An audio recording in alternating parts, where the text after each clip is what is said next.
اس کے بعد یہ ہونے جا رہا ہے، شام کے بعد نمبر ہے عراق کا، اور وہ سفیانی آ کر وہ اس علاقے کے اوپر کنٹرول حاصل کرے گا، اور امام کے ظہور سے پہلے یہاں پر جو حالات بنتے جا رہے ہیں وہ آج شام کے لیے 100% پورے ہوتے جا رہے ہیں۔ دمشق کے گرنے کے اوپر، بشار الاسد کے جانے کے اوپر حقیقی جشن منایا گیا ہے تو وہ اسرائیل کے اندر منایا جا رہا ہے۔ اور پھر یہ جولانی کے بارے میں آپ کو یہ بتاؤں، ایک مستقل ویڈیو میں آپ کی ان کی پروفائل آپ کے سامنے پیش کروں گا کہ یہ وہ شخص ہے کہ جو شام کا ہی نہیں ہے، ایک بھی پتھر اس پورے خطے کے اندر اسرائیل کے خلاف کوئی نہیں چلا سکتا۔ یہ پورا علاقہ اسرائیل کی جھولی میں گرے گا، پورا علاقہ۔ ہیئت تحریر شام تکفیری جماعت کے لیڈر ابو محمد جولانی نے دمشق کی جامع مسجد الاموی میں خطبہ دیا ہے۔ تقریر کرتے ہوئے انہوں نے یہ بات کہی ہے کہ ہم کسی سے انتقام نہیں لیں گے، اور خالد بن ولید کے بیٹوں نے بالآخر اپنی وراثت لے لی ہے۔ لیکن دوستو، دوسری جانب اسرائیل گولان کی پہاڑیوں سے آگے بڑھتا ہوا سیریا شام کے علاقے میں اندر آیا ہے۔ 5 گاؤں کے اوپر اس نے قبضہ کیا۔ تقریباً 20 کلومیٹر کا علاقہ بنتا ہے جس پر اسرائیل نے آگے بڑھ کر شام کے علاقے پر قبضہ کیا ہے۔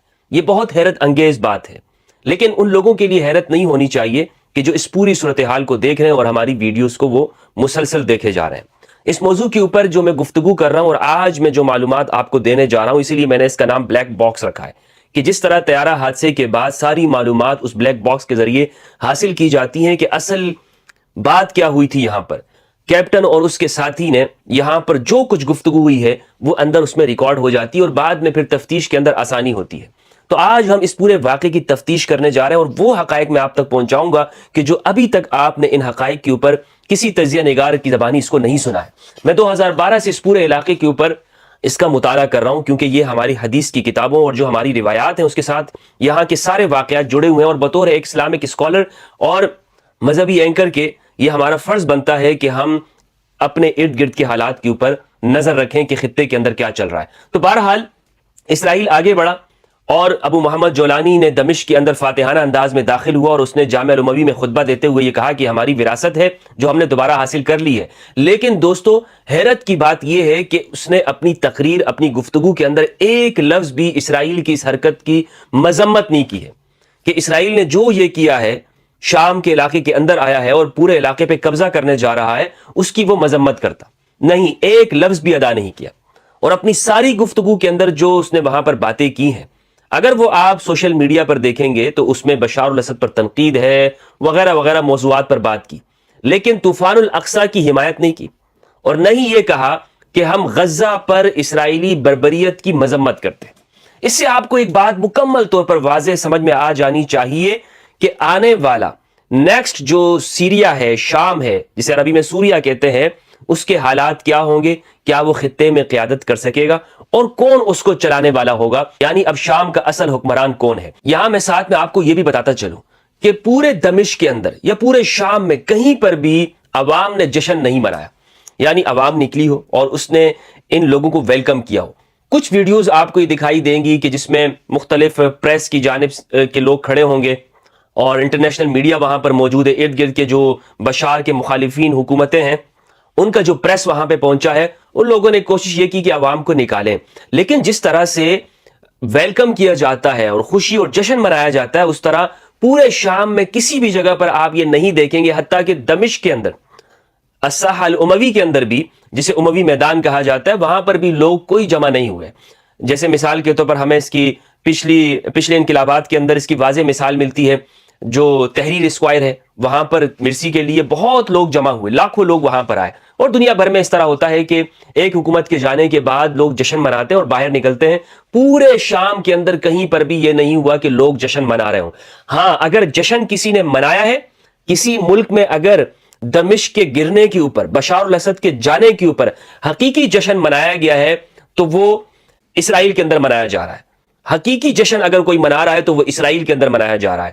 حقیقی طور پر لوگ مٹھائیاں تقسیم کر رہے ہیں تو وہ فیصل قاسم جیسے اینکر، اور اسی طرح چینل 12 ہے جو اسرائیل کا ہے، وہاں پر لوگ اس کی مٹھائیاں تقسیم کر رہے ہیں، وگرنہ تو پورے شام کی جو عوام ہے وہ اس پر چپ بیٹھی ہوئی ہے، یا وہ آنے والے وقت کو دیکھ رہی کہ کسی بھی وقت میں یہ منظرنامہ تبدیل ہو سکتا ہے۔ آپ یہ کہیں گے کہ یہ کیا بات ہوئی مفتی صاحب، پوری دنیا خوش ہو رہی ہے، اہل سنت عوام خوش ہو رہے ہیں، لیکن آپ ایک سنی مفتی ہونے کے باوجود آپ اس انقلاب کے اوپر، عوام کے انقلاب کے اوپر آپ خوش نہیں ہو رہے، نہ آپ نے کوئی مٹھائیاں تقسیم کی۔ دوستوں، میں ضرور خوش ہوتا اگر یہ عوام کا انقلاب ہوتا، اگر عوام جشن مناتی شام کی تو ہم ضرور جشن مناتے.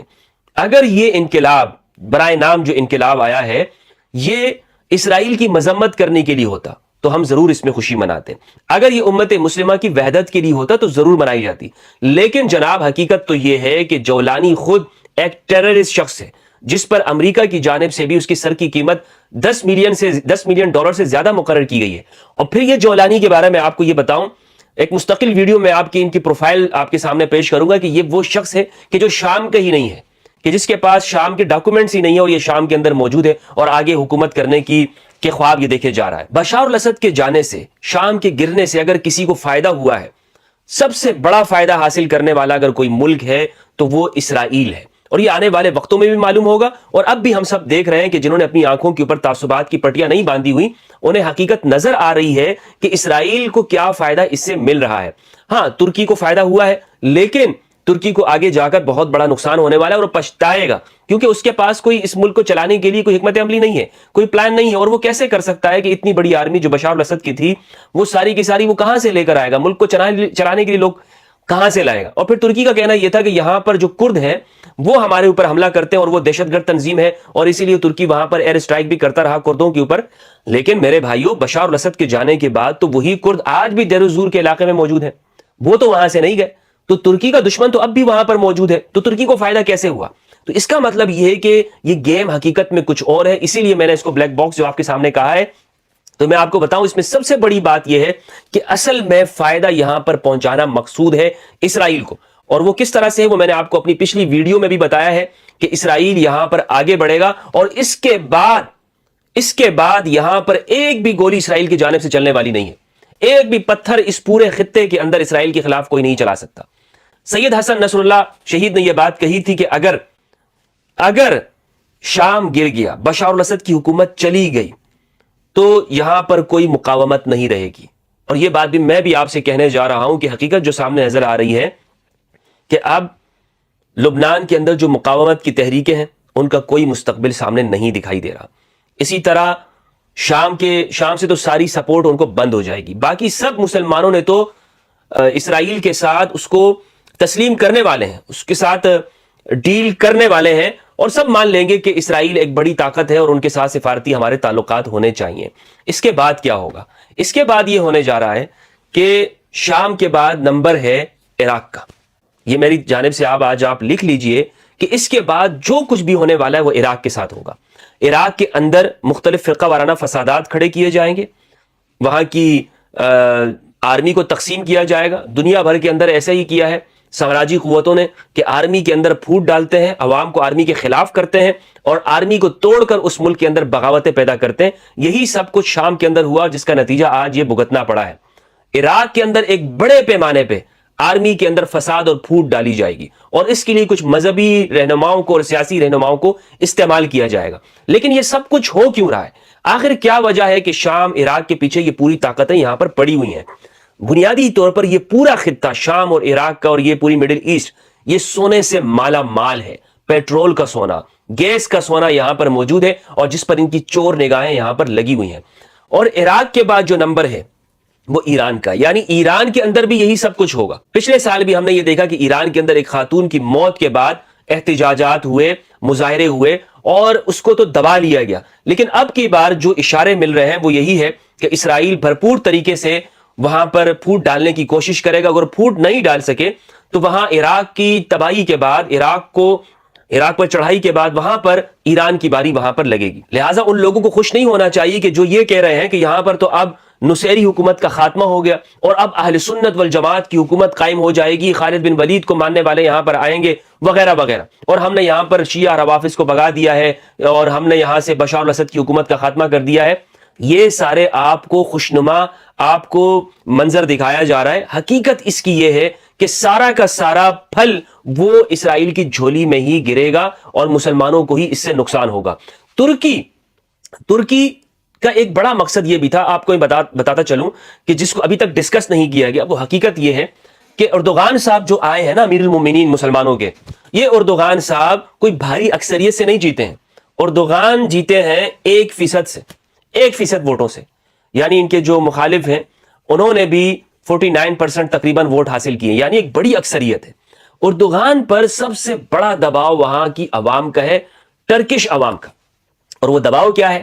وہ دباؤ یہ ہے کہ یہاں پر موجود جو شامی ریفیوجیز ہیں ان کو واپس ان کے ملک بھیجا جائے. یہ سب سے بڑا دباؤ ان کے اوپر ہے، کیونکہ وہ نیشنلسٹ ہیں. جو مصطفیٰ کمال اتا ترک نے جو انقلاب لایا تھا وہ نیشنلسٹ انقلاب تھا، قومی اور سیکولر انقلاب، وہ کوئی مذہبی انقلاب نہیں تھا. آج بھی اردوغان اس کا ایک تسلسل ہے. آپ ترکی میں جائیں تو ان کا جو بابا قائد ہیں وہ مصطفیٰ کمال اتا ترک ہیں. تو ان نیشنلسٹ قومی طبقات کا بڑا دباؤ موجود ہے اردوغان کے اوپر کہ ان شامی ریفیوجیز کو، مہاجرین کو واپس ان کے ملک بھیجو.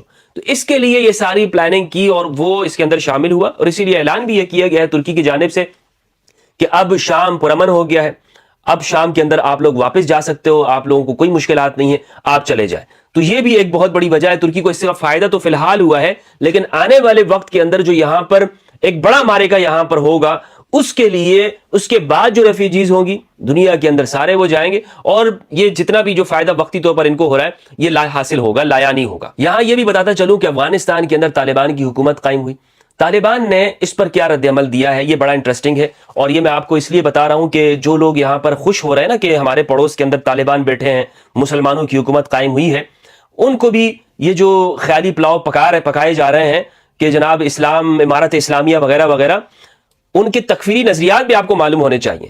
طالبان نے جو خط لکھا ہے، جو بیان دیا ہے، اس میں باقاعدہ طور پر مبارکباد پیش کی ہے ہیئت تحریر شام، جو کالعدم جماعت ہے، جس پر پابندی لگائی ہے، انٹرنیشنل کالعدم جماعت، اور اس کا نام لکھ کر، یعنی طالبان نے شامی عوام کو مبارکباد نہیں دی کہ آپ انقلاب لے آئے، آپ نے ایک مجرم بشار الاسد کو آپ نے تخت سے ہٹا دیا وغیرہ وغیرہ، اور 50 سالہ حافظ الاسد کے اقتدار کا خاتمہ ہو گیا، بلکہ طالبان نے ڈائریکٹلی نام لکھ کر ہیئت تحریر شام، جو دہشت گرد ٹیررسٹ گروپ ہے، اس کے لیے یہ پیغام دیا ہے کہ آپ کو ہم مبارکباد پیش کرتے ہیں کہ آپ نے یہاں پر اقتدار پر قبضہ کر لیا ہے. تو اس سے یہ معلوم ہوا کہ ہمارے پڑوس کے اندر جو باقاعدہ یہاں پر بٹھائے گئے ہیں طالبان، ان کی مینٹیلٹی کیا ہے، ان کی سوچ کیا ہے، وہ کس طرح سے سوچتے ہیں، ان کے آگے عزائم کیا ہے. اور جولانی نے تقریر کے اندر یہ بات بھی کہی کہ ہم نے جہاں سے سفر کا آغاز کیا تھا، یعنی 2011، ہم اپنے مشن کو پورا کریں گے، ہم پیچھے ہٹنے والے نہیں ہیں. اس 2011 کے سفر کا کیا مطلب ہے؟ اس کا مطلب یہ ہے کہ جس طرح دوستو آپ جانتے ہیں کہ 2011 میں یہ صرف شام کے لیے سفر شروع نہیں ہوا تھا کہ ہم شام پر حکومت قائم کریں گے، بلکہ اس کے اندر پورا نقشہ دیا گیا تھا، اور اس نقشے کے اندر مصر شامل ہے، اس نقشے کے اندر اردن ہے، اس میں عراق ہے، اس میں کویت بھی شامل ہے. تو لہٰذا یہ جو ممالک ہیں، سب سے بڑا خطرہ جو منڈلا رہا ہے وہ کویت کو بھی ہے، اردن کو بھی ہے، اور عراق کو بھی ہے. تو یہ وہی ان کی جو سوچ ہے اسی کے مطابق کام کریں گے. یہ سفر رکے گا نہیں ان کا، یہ آگے بڑھیں گے، اور آگے بڑھتے ہوئے یہ بات سعودی عرب تک بھی پھیل سکتی ہے، کیونکہ یہ وہ لوگ ہیں کہ جسے کہتے ہیں کہ سانپ کو مارنا اور اس کے بچے کو دودھ پلانا کوئی عقل مندی کی بات نہیں ہے. تو ان لوگوں نے جو ایک داعش کو تو مار دیا، لیکن اس کے جو پیدا کیے ہوئے بچے ہیں، جو اس کے ساتھ ہی جنہوں نے جنم لیا ہے، یہ ان کو دودھ پلا رہے ہیں، اور دودھ پلا کر پھر وہ یہی کرے گا، پھر وہ انہی کو ڈسے گا. اور یہ حقیقت ہے، دنیا بھر کے اندر جہاں پر بھی تکفیریوں کو دودھ پلایا گیا ہے، انہوں نے پھر اپنے مالکوں کو ہی ڈسا ہے. یہ ہم سب کے سامنے. بہرحال دوستو، بشار الاسد کی حکومت کا خاتمہ ہو گیا ہے. بشار الاسد حکومت چھوڑ کر کہاں گئے ہیں؟ ابھی تک متضاد خبریں اس حوالے سے آتی رہیں، پاکستانی میڈیا پر بھی مختلف خبریں نشر ہوتی رہیں، لیکن حقیقت یہ ہے کہ رشیا نے آفیشلی طور پر ایک بیان جاری کیا ہے جس میں یہ کہا گیا ہے کہ بشار الاسد اپنی پوری فیملی کے ساتھ وہ پہلے دمشق سے رشیا کے جو بحری اڈا ہے وہاں پر گئے، جو کہ شام کے اندر ہی ہے، اور پھر وہاں سے وہ ماسکو روانہ ہو گئے، اور ماسکو میں صدر پیوٹن کی جانب سے انہیں سیاسی پناہ بھی مل چکی ہے، لہٰذا وہ رشیا کے اندر ہی ٹھہریں گے. تو یہ ایک پورا منظرنامہ تھا جو میں نے آپ کو اس حوالے سے بیان کیا. لیکن یہاں میں پھر سے آپ کے سامنے یہ بات کہوں گا کہ سب سے بڑا فائدہ اٹھانے والا اس پورے منظر سے وہ اسرائیل ہے. غزہ کے اندر ایک ہوائی اڈا، عسکری ہوائی اڈا قائم کیا جا رہا ہے. اسی طرح مصر کے بارڈر کے اوپر اسرائیل قائم کر رہا ہے، اور شام کے اندر تک کے اس کے جانے کا پلان ہے. یہ پورا علاقہ اسرائیل کی جھولی میں گرے گا، پورا علاقہ. یہ آپ میری طرف سے اس بات کو لکھ لیجئے کہ یہی کچھ ہونے والا ہے، اور یہی پلان کیا گیا ہے یہاں کے لیے. کیوں کیا گیا ہے؟ اس بات کو کاش یہ ہمارے عرب حکمران سمجھ جاتے، لیکن یہ ڈر کی وجہ سے اسرائیل کے ساتھ نارملائزیشن کر رہے ہیں، ورنہ انہیں بھی معلوم ہے، اچھی طرح سے یہ جانتے ہیں کہ اسرائیل ان کے ساتھ کوئی مخلص نہیں ہے، لیکن ان کے پاس آپشن نہیں بچا ہے، ان عرب ممالک کے پاس کوئی آپشن ان کے پاس نہیں بچا ہے۔ یہ اسرائیل ایسا یعنی دنیا کے کسی قانون کو نہیں مانتا، نہ یونائٹڈ نیشن کے قوانین کو مانتا، دجیاں اڑا کے رکھ دی اس نے۔ حالانکہ یونائٹڈ نیشن کے قرارداد کے مطابق آپ گولان کی پہاڑی سے اس طرف نہیں آ سکتے، آپ اپنی حدود میں رہیں گے، لیکن 20 کلومیٹر اندر تک وہ شام کے اندر آ گیا، اور اس پر نیتن یاہو کا بیان بھی موجود ہے کہ یہ سب کچھ کرنے والے ہم ہیں۔ تو جو لوگ یہاں پر یہ کہہ رہے ہیں ابھی تک کہ جناب یہ تو مسلمانوں کی فتح ہوئی ہے، ان سے میں کہنا چاہتا ہوں، آپ کہہ رہے ہیں کہ مسلمانوں کی فتح ہے، ہم نے خالد بن ولید کی وراثت کو حاصل کر لیا، جبکہ وہاں پر بنجامین نیتن یاہو کیا کہہ رہے ہیں؟ وہ کہہ رہے ہیں کہ بشار الاسد کی حکومت گرانے میں ہمارا کردار ہے، وہ سارا کریڈٹ نیتن یاہو لے رہا ہے، اس پورے علاقے کا جو کنگ ہے وہ نیتن یاہو ہے۔ آپ کہہ رہے ہیں کہ ہم نے کیا ہے، آفیشیلی بیان موجود ہے کہ ہم نے گرایا اسے، اور کیسے گرایا؟ انہوں نے بتایا کہ ہم نے حزب اللہ کو تباہ کیا، ہم نے حزب اللہ کو نقصان پہنچایا، ہم نے ایران کو نقصان پہنچایا، اور ہمارے مسلسل حملوں کی وجہ سے تم لوگ کامیاب ہوئے ہو۔ اس سے بتانا کیا مقصود ہے نیتن یاہو کا؟ نیتن یاہو وہاں پر گولان کی پہاڑیوں پہ چڑھ کے شام کا منظر دیکھ رہے ہیں، اور اس کی نظر دور تک ہے، یعنی یہاں فرات کے کنارے سے لے کر نیل کے ساحل تک کی جو نظر ہے، جس طرح ان کے ایک ترانے کے اندر بھی یہ بات ساری موجود ہے، یہ بات ایک حقیقت ہے۔ وہ اپنی 2 آنکھوں کے ذریعے وہ کیا دیکھ رہے ہیں؟ وہ وہاں پر اپنا مستقبل دیکھ رہے ہیں۔ نیتن یاہو نے یہ کہا کہ یہ ہم نے کیا ہے، اور ایک پیغام دیا جولانی کو کہ تم اپنی حد کے اندر رہو، اور تمہارا کام یہ نہیں ہے کہ تم اس طرف دیکھنا بھی مت، کہ اگر غلطی سے کبھی تمہارے اندر ایمانی، وہ جس کو کہتے ہیں نا، ایمانی تو نہیں، وہ ایک مسلمانوں کی حمیت پیدا ہونے کی کوشش ہو، تو تمہیں یہ بات یاد ہونی چاہیے کہ ہم اس کو ہٹانے والے ہم ہی ہیں، تو تم